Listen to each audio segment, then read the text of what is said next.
Well, how are you? It's RobinSharma here. And I wanted to do something different from you. I wanted to go live on a piece I've been teaching called the Victim to Leader Leap.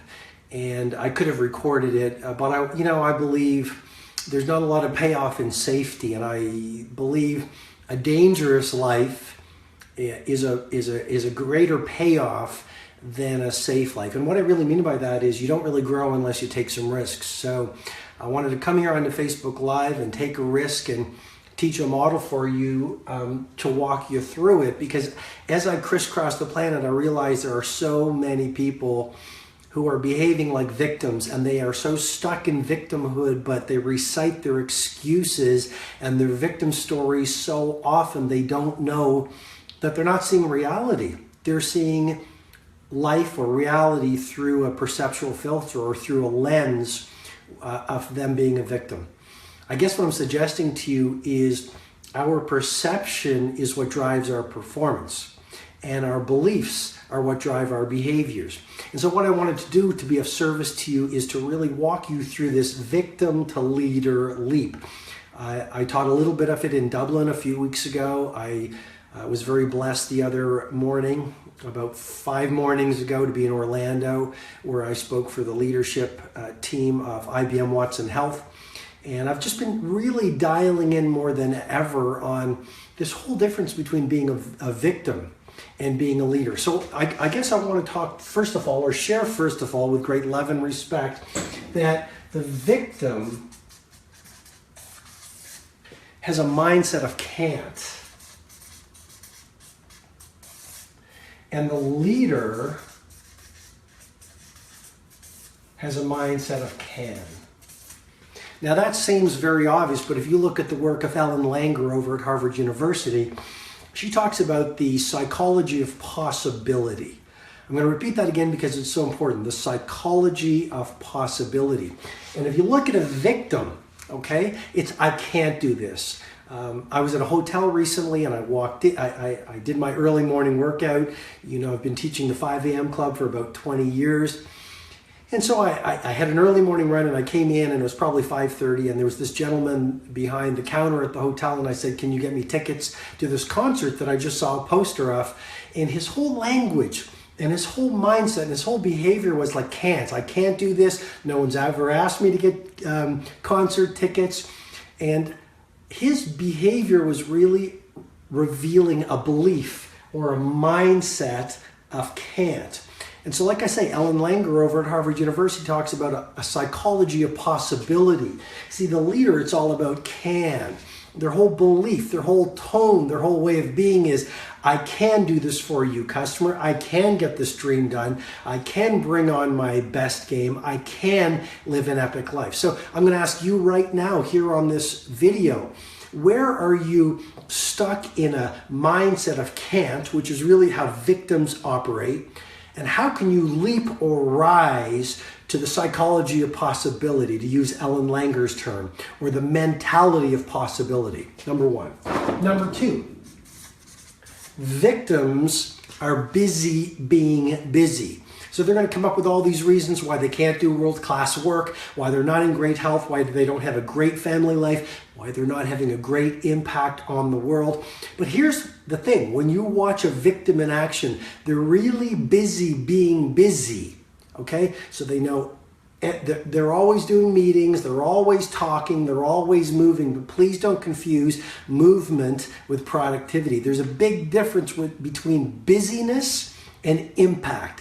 Busy doesn't mean you're being productive. So the victim is busy. The leader, this is the victim to leader leap. The victim is busy being busy while the leader is productive. Okay? So when you are working or when you are living, ask yourself, where am I being busy, and how can I actually shift to being monomaniacally focused on the few things that will make you productive? What else? 3, the victim is really distracted.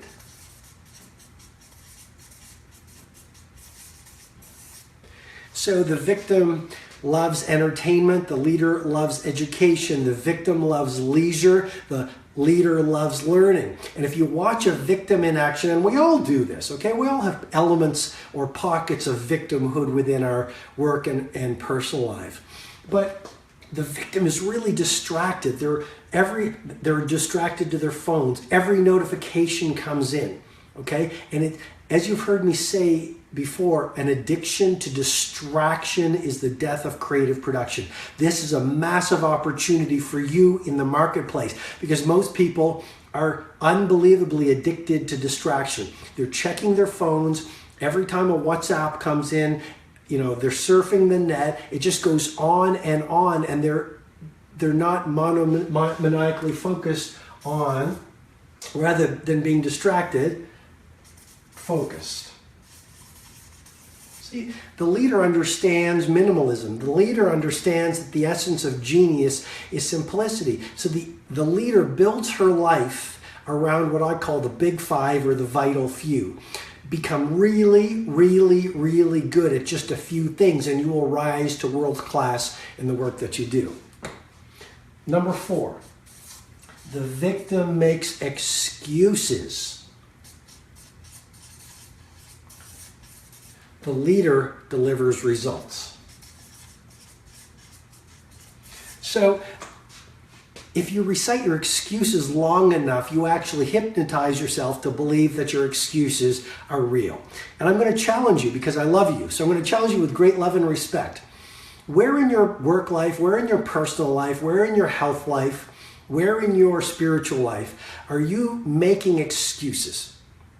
And where have you recited those excuses so many times you've actually seduced yourself into thinking they are true?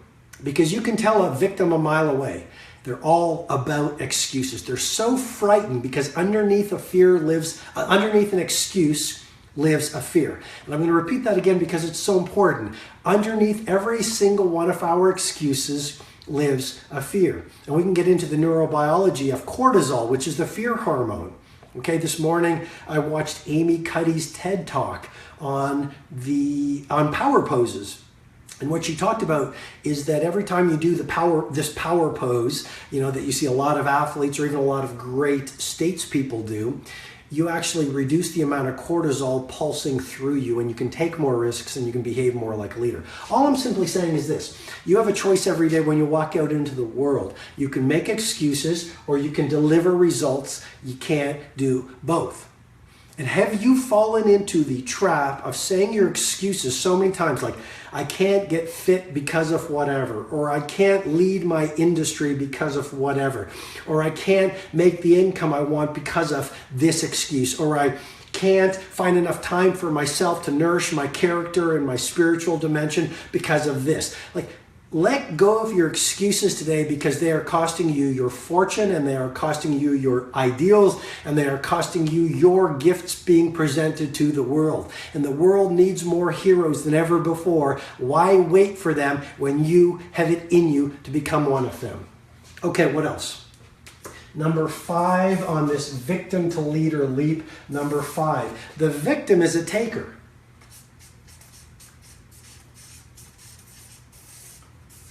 The leader is a giver. So there are a lot of people who are stuck in scarcity. And that's another hallmark of the victim. It's scarce. They're always thinking about competition. Their ego is screaming so loudly, their genius cannot be presented to the world. So the victim is a taker. Let me give as little value to my company. Let me give as little value to my customers. Let me give as little value to the marketplace and get as much money or prestige as I can. And that's a recipe for failure. You see, the leader is a giver.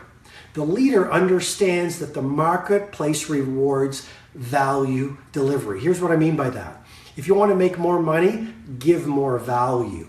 If you want to achieve more respect in your marketplace, help more people. And it's a fundamental shift from the taker, which is all about scarcity, to the giver or the leader, which is all about generosity. Give. Ask yourself this question every morning. How can I help how can I deliver as much value to as many people as possible? So again, the victim goes to work and says, how can I coast and do as little as possible and get as much free time and as many promotions and as much money as possible? And we know that's never going to work. It's a recipe for failure, but the victim is so caught up in their victim story, they cannot see it's their own behavior creating the results of their lives. I mean, life doesn't give you what you want. Life gives you what you earn. And the victim is so good at blaming the boss, blaming the economy, blaming their past, blaming their parents, that they don't have the APR, absolute personal responsibility, to look in the mirror and say, I have the life not that I want, I have the life I've created.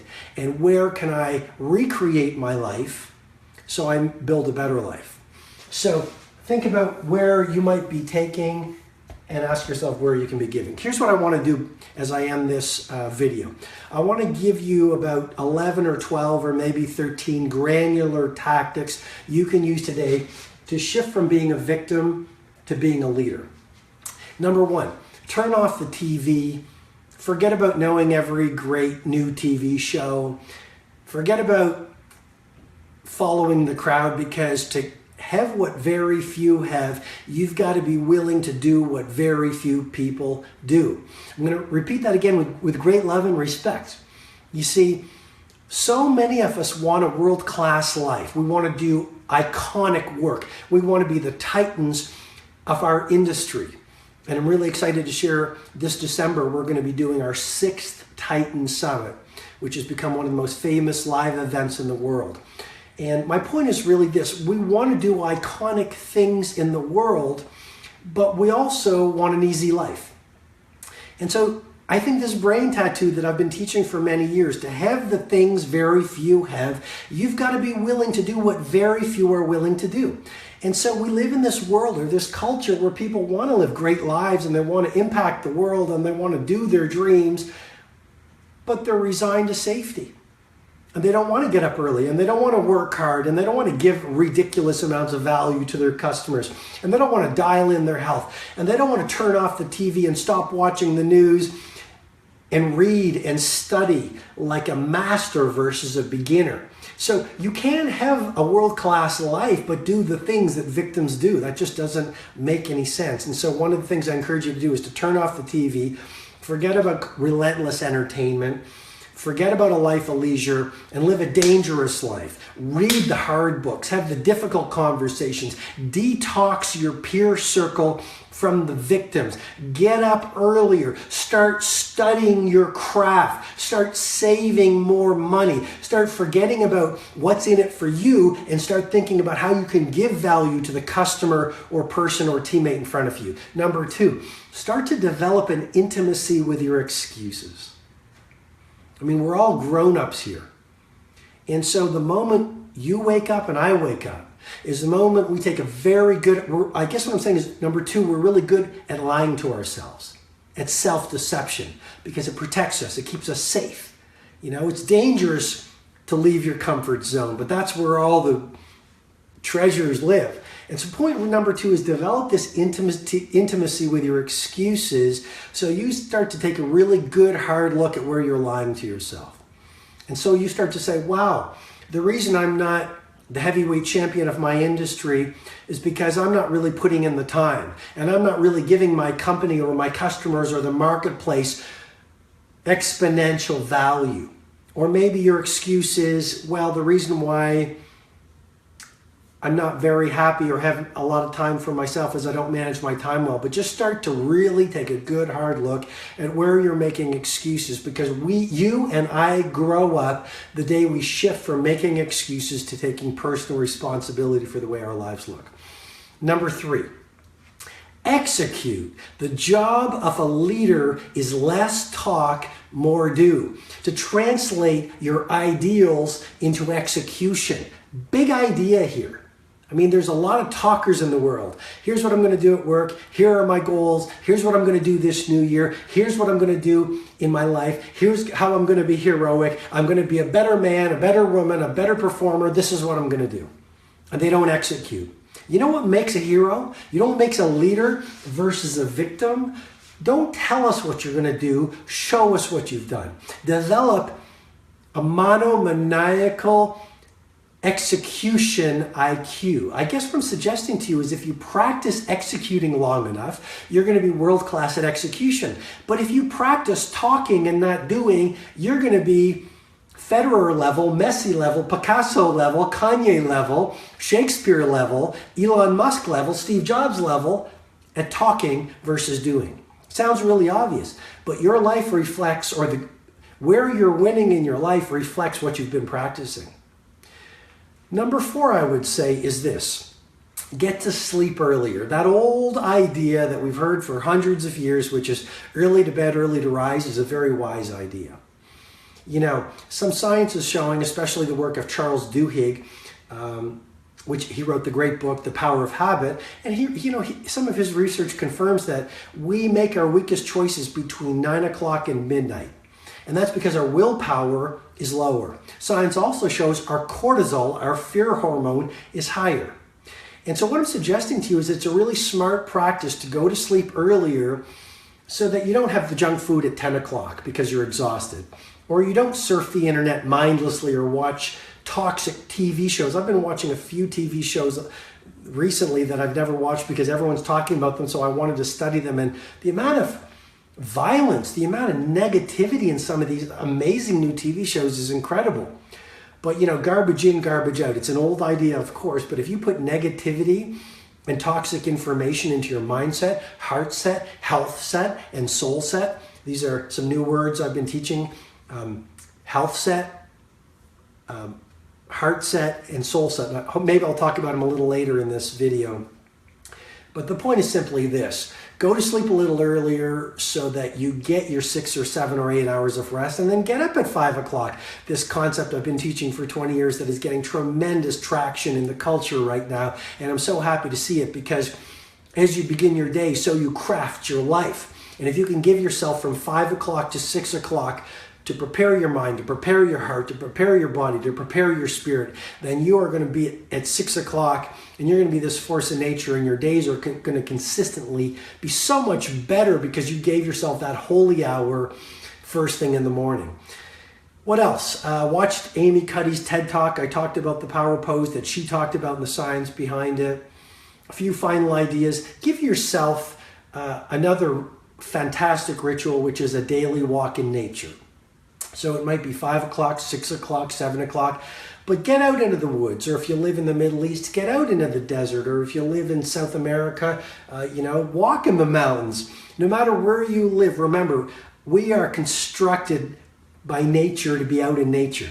And so when you get some fresh air and you move for an hour and you surround yourself maybe by a forest, it releases oxytocin and serotonin and dopamine, and it creates this pharmacy of mastery that not only makes you healthier in terms of the way you look and the way you feel, it gives you more energy, but your mindset really starts to get elevated, okay? What else can I offer to you? Bruce Lee talks about burning optimism. So detox the negativity of your life, whether that's the news, whether it's toxic people, whether it's toxic environments and toxic influences, because your environments do shape your psychology. And everyone's talking about mindset these days, which is really important.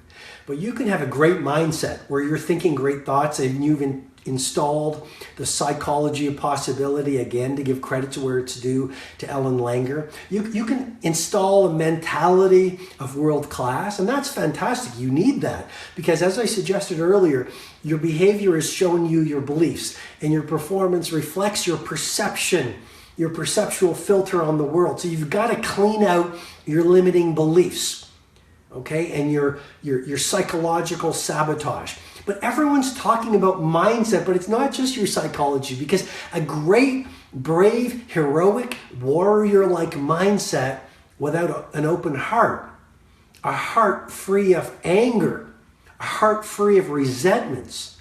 And that's the word I've created and I've been teaching, heart set. You don't only need mindset, you need heart set to be world class. But it's not only a great mindset where you're thinking about possibility, you're believing in yourself, you're a brave dreamer, you're not about can't like a victim, you're about can like a leader. But it's not just a great mindset, and it's not just a great heart set. So you're coming from a place of love versus anger, and you're not living in the past full of resentment. It's about health set. This is the third word another word I've made up. Health set. You've got to get the right sleep. You've got to take the right nutrition, and you've got to do the right exercise. So your physical dimension, this is the third interior empire I've been teaching. Health set. You've got, so that way you have the energy, you have the metabolic rate. Your physical life has created a pharmacy of mastery. So it's mindset, and I'm not saying that's my word, but it's health set, which is a new word I've been creating, and it's heart set, and then it's not just those three interior empires, but it's soul set. And soul set is simply doing the deep interior work required to nourish your spirit. And when I'm talking about your spiritual life, I'm not talking about religion. I'm talking about doing the work required internally, the deep architectural, archaeological digging, so that your ego and your selfishness and your weaker nature starts to become less noisy. And your true nature, that interior hero, not the victim, but the leader, starts to dominate your interior life. You see, interior empires precede exterior empires. And so when you get to a spiritual life where you're not this insecure person always thinking about you, always talking about you, so insecure in the world that it's all about you, but you literally are living for a cause that's larger than yourself. You know your mighty mission. Martin Luther King Jr. said it really well. He said, until you have discovered a cause you are willing to die for, then you're not fit to live. And if you look at Bono or Mandela or Mother Teresa or Mahatma Gandhi, or if you study the great Roman warriors, which I've been doing a lot lately, and there's a little point. There was a Roman slave whose job, the Roman slave was called Origa, and the Roman slave's job was to simply stand behind the commander called the dux. And this slave had one job for the military commander. The slave would hold a crown of wreaths, and before he would put it over the commander's head, he would whisper, memento homo, memento homo, memento homo, which is Latin for remember you're only a man. And I guess what I'm suggesting to you is it's not until you do the deep interior work and you remember we're just ordinary people, and real leadership is about who you're becoming and how many people you're helping and living for a mighty mission that's larger than what's in it for us. So I've offered you a lot. It's a Saturday morning in my hometown, but I just had to come into the studio to shoot this for you because I do think the world is in desperate need of heroes. And while the victim waits for more of them, the leader says, you know what, I'm going to become one of them. And so I want you to take the ideas that I've shared with great love and respect. And hopefully you feel my sincerity because I believe in you. And I don't care I shouldn't say I don't care. It doesn't matter what's happened in your past. You've got a brilliant future ahead of you if you make some choices to shift from being a victim and start being a leader.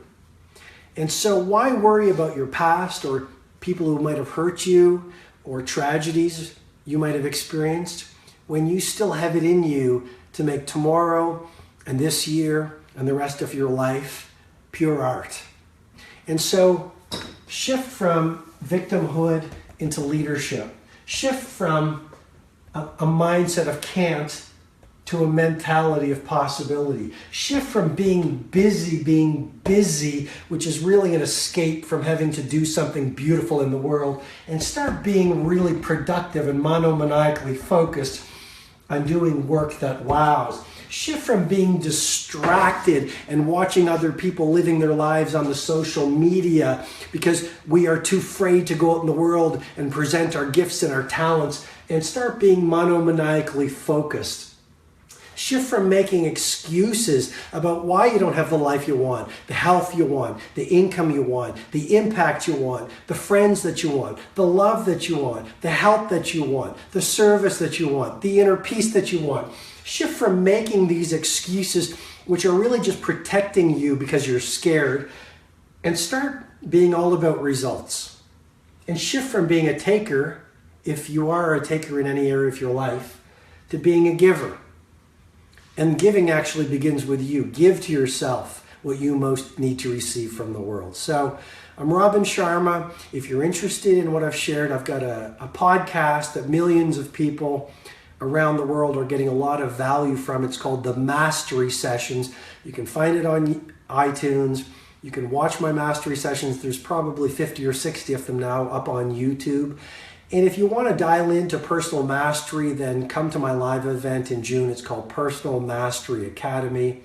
It'll really change the game for you. And if you want to get on the waiting list, just go to personalmasteryacademy.com, personalmasteryacademy.com. More than anything else, study this video, share it, and definitely read post a comment about what you've liked, because I'll be reading all the comments and I'll be replying personally. I want to find out, was this session valuable? Was it tactical? Was it inspirational? And was it serving you? Okay? Go be great, and I'll talk to you soon. Bye-bye. Lots of love.